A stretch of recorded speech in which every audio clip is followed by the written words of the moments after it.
Hi everybody, Phil from Hybrid Me doing a video on projectors. Why? Because I get asked all the time for recommendations on projectors, and I spend a lot of time talking with people about all of the factors that influence it: brightness, aspect ratio, where you can mount the projector.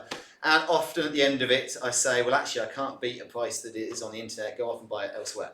And therefore you can understand it takes a lot of time for very little financial reward, which I'm happy to do when I can, but it puts pressure on my time when I'm busier. So I'm going to try and do a video letting you know what my thoughts are, and also giving you hopefully the ability to follow the process I do when selecting a projector. So let's go through the key things. When you're selecting a projector for golf simulation, what things do you need to consider? One is the darkness of the room. Darker the room, the lower the brightness you can get away with on the projector. If you've got ambient light, such as a shared office space, sunlight coming in through windows, you need a higher brightness projector. Now, in general, projectors will be listed online as having lumens. The lumens are the brightness typically within the brightest mode on the projector, and that may not be the mode you want to use because it can cause distortion to some of the colours and other things. So do bear that in mind. Your ultimate image may not be as bright as the lumens are suggested. And some of the experts out there will say it's not lumens, it's nits you need to be worried about.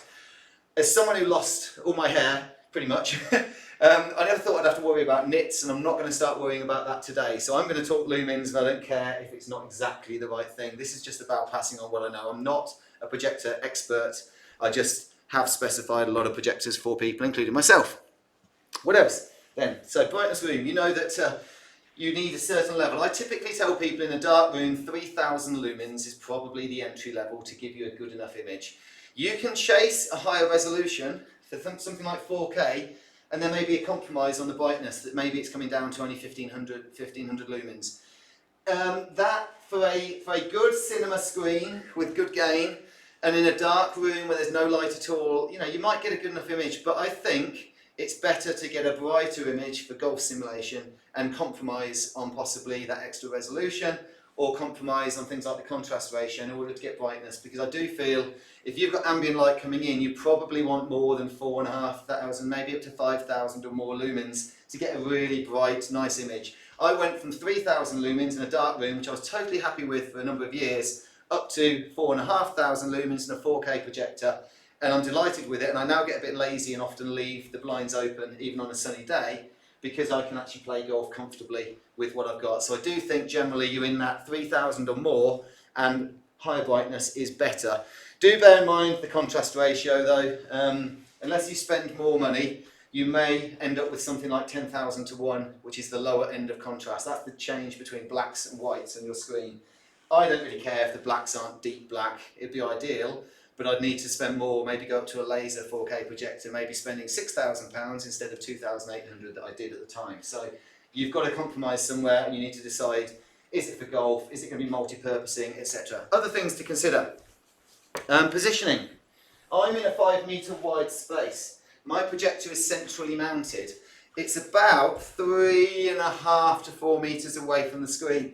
So therefore, it is in my consideration of could it be hit. Because I'm hitting centrally, my swing plane is absolutely nowhere near the projector. You can see that, that's where the projector lens is and the projector. I'm back here swinging and it's a mile away. If I had limited space, for example, my projector, my image was over to a shorter space, so to avoid hitting the back wall, which is now about here, I'm going to be probably standing over that far offset.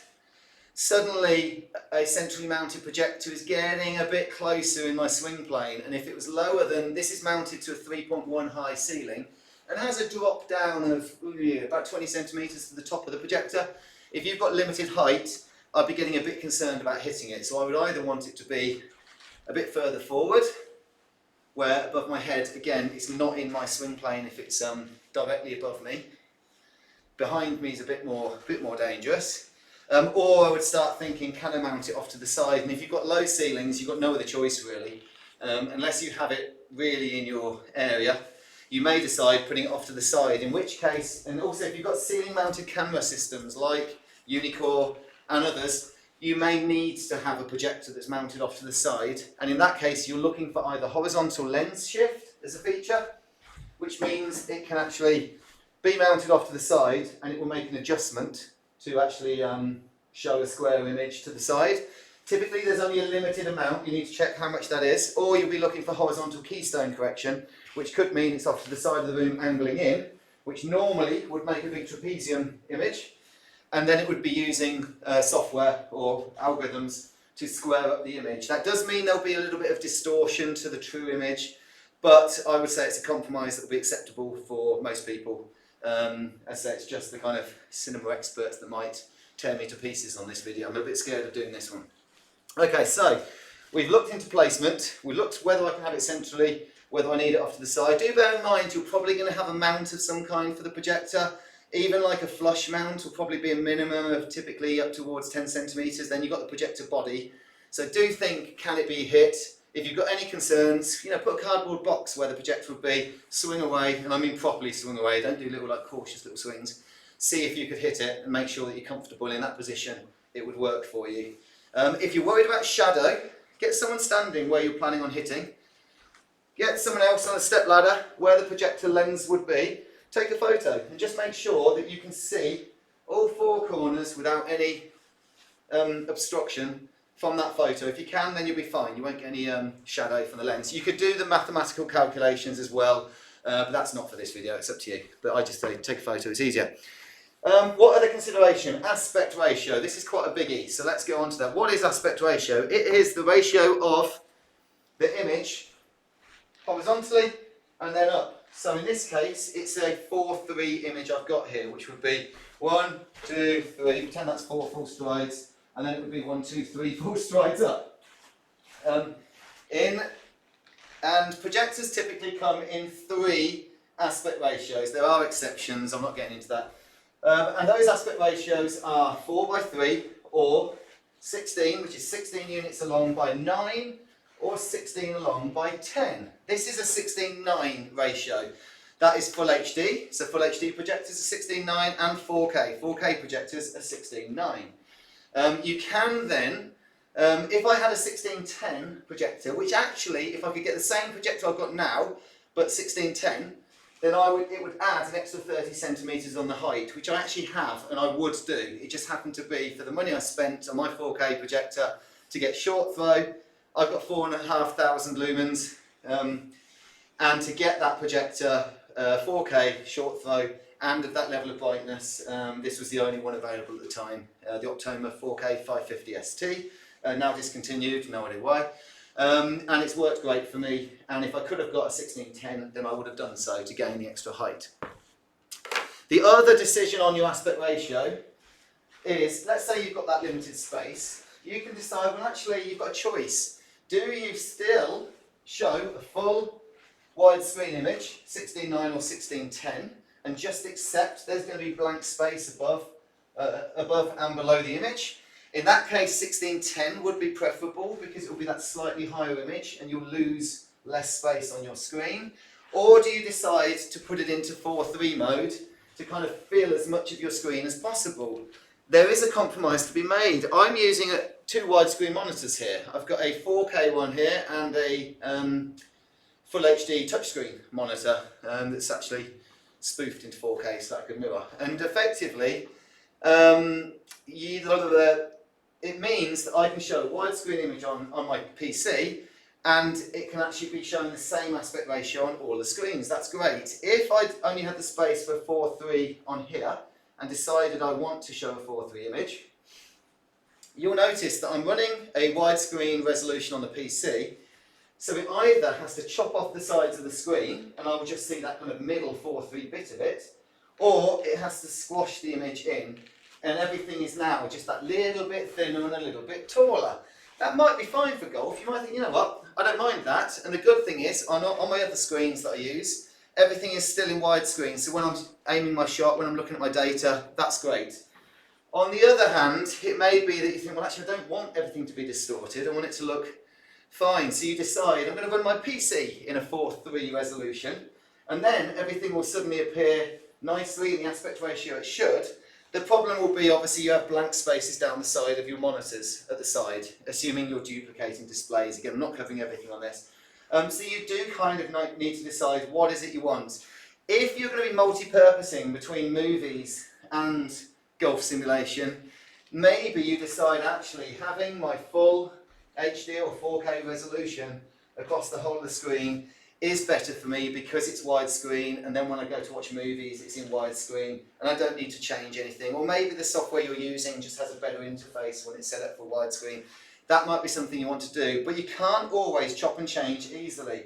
So let me just explain that. If you've taken the decision that you want your golf in 4:3, you could buy a 4:3 native projector, which typically would be low resolution like XGA. Or you can use a 16:9, 16:10 or a 4K projector and force it into 4:3 mode like I've done, which means I'm still gaining the full vertical resolution from the projector. All I'm doing is chopping off the edges. So it's just losing a bit of that horizontal resolution, but it still looks nice and detailed and really good sharp image, that kind of thing.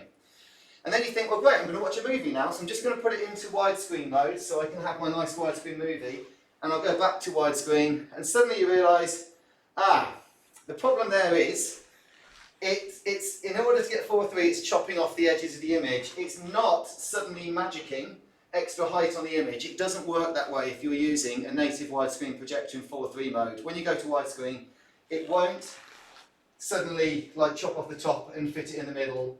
It will effectively suddenly enable the widescreen. So you'd have to effectively have your projector with enough zoom that you could then zoom that image out to be able to bring the sides inside your space, which not that many will have that big enough zoom. Or you'd have to have the projector on a rail, such as the projector can come forward to shrink that image down so it fits. So it's not that easy to chop and change between the two. There is a compromise to be made. I tried doing this earlier and I've done a couple of takes, so that's why I'm out of breath. So what calculations do I do to be able to go into some of the calculators on the web and come up with a short list of what actually do I want to select as a projector? Here's an example. So I know my width, 460. Do bear in mind you may lose some width on your bay for fixings. Like I've got fixings down the side, so I've got the image actually a fair bit in from the edges, partly because I had a fixed position for a previous projector, otherwise I would gain that extra bit of space, but it doesn't matter. So you may decide that actually, even though your bay or your walls are this wide, your image is a little bit less. So do bear that in mind when you're doing calculations. Once you know the width, if I was going to select a 16:9 projector, I just divide that width number by 16, which is the horizontal units, to get a unit, and then times that by 9, and I know the height of my image. 4.6 wide, 2.59 high. If it was 16:10, same width, the height would go up to 287. If it was 4:3, so I've got 4 across and 3 really high, it would be a silly number and no one's going to do that with that width. So let's take the 300 centimetre example. In 4:3 mode, that is going to give me an image of 300 wide, 225. So let's assume that is what I've got. That's what I'm going to go with here. I'm going to display 4:3. Let's assume that's 3 meters wide and it's 2.25 high. How do I know what number to put into the calculator when I'm looking for 16:9 specified projector? What would be the width if it was going to be in widescreen mode, which I showed before? The way I can work that out simply is, I know that if it's 300 wide, divide that by 4 times 3, the image is going to be 225 centimeters high. How do I then work out what the width will be for 16:9? Again, sorry, this is so obvious, I'm not meaning to patronise anybody. Some people like the maths, some people don't. You will be taking that height, the 225, dividing it by 9, which is the vertical units for the projector that I'm looking for, and then multiplying that by 16. I know that the width that I would specify for my projector will be 400 wide to fill that space that I've got there. If it was a 16:10 projector, then I'll be dividing that height by 10 and then multiplying by 16, it'll be 360. So now I go to the web and I go into the calculators. One company I've used in the past is VisuNext. There's many out there and you can use their calculators. They let you, when you go to projectors and then go down to all, it comes up with a calculator down the left hand side where you can specify things. And in my case, I've specified that the width needs to be 400. That's the number that I put in. that I want my projector distance to be between 3 and 3.6 meters. That's the distance from the front of the projector lens to the impact screen. And I want the resolution to be a 16:9 format, which in this case is 4K or Full HD. And I've selected that. I've also put the lumens need to be more than 3000. And it's come up with a list of projectors here. BenQ I've specified for a number of people. You know, it's a decent budget projector. Similarly, the Acer, that was specified today for somebody. You know, they're at that kind of budget end, 3000 lumens. They're Full HD. And if you're running them in 4:3 mode, yes, you're wasting some pixels at the side, but effectively that's a higher resolution than you'd get if you're going to be selecting a native 4:3 resolution, which I'll just show you. Bear with me a second. It's that one I need to get rid of, format. And I could specify a 4:3 resolution, but it would be something like... Oh, it's because I've selected that again. Sorry about that. Not the most exciting bit. 4:3 resolution.